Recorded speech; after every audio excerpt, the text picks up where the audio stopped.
According to Dr. Woods, most notable of those neighborhoods is Alton Park. A Hickson woman gets arrested in Florida for a variety of charges. The discovery of a missing body has residents of the Chattanooga area feeling mixed emotions. When authorities arrived on scene, the structure was fully engulfed in flames. A Hamilton County mother gets charged with pocketing money meant for her impaired children. We will provide more information as the investigation continues. The road was completely blocked off by police cars and SWAT vehicles. Cleveland police capture a man suspected of exposing himself to women. Residents of Chattanooga are remembering the victims of Orlando in a very unique way.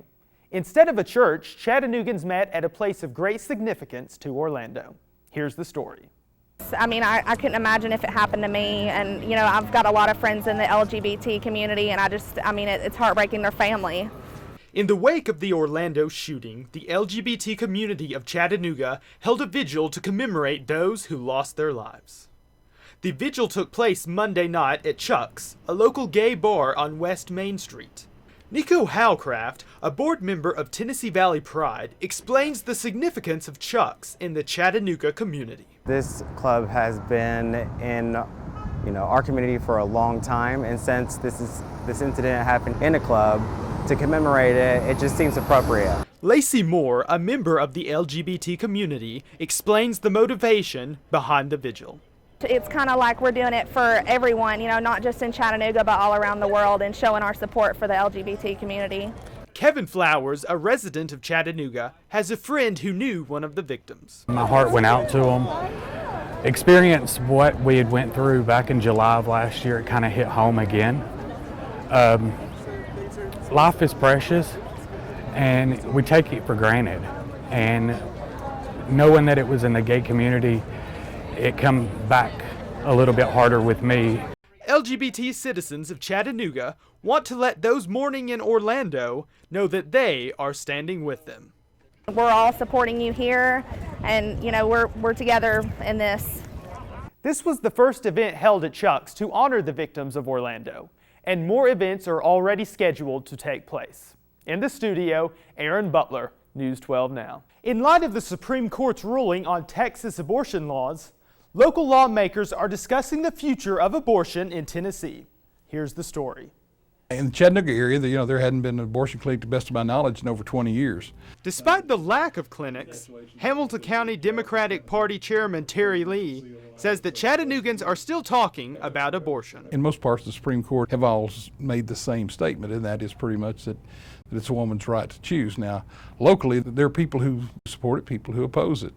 But the bottom line is it's legal. Todd Gardenhire, state senator for District 10, says that the reason for the abortion laws was to keep women safe.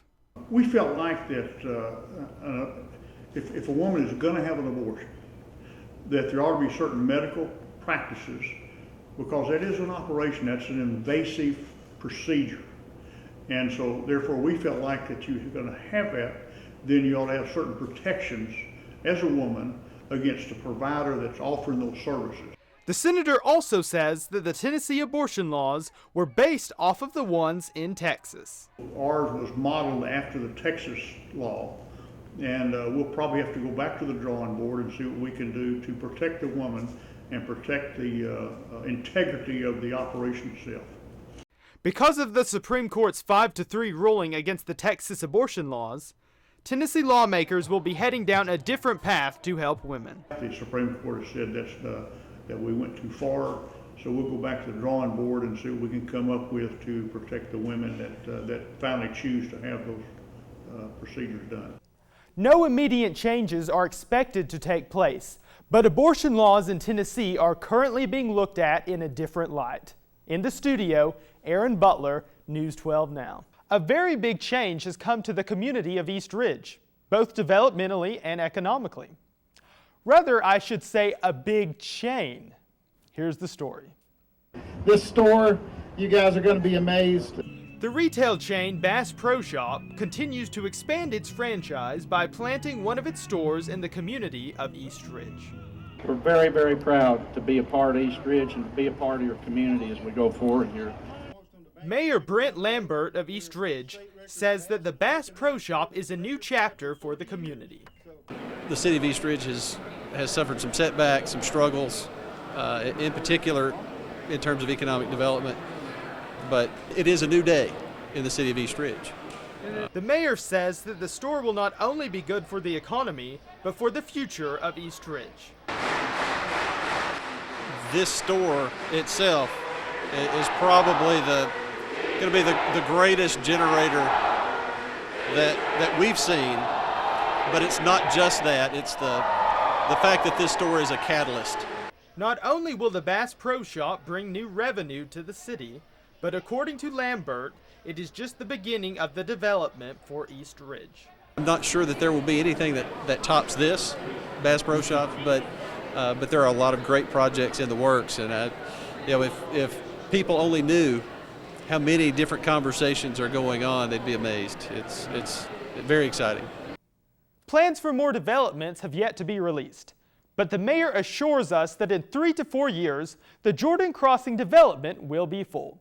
In the studio, Aaron Butler, News 12 Now.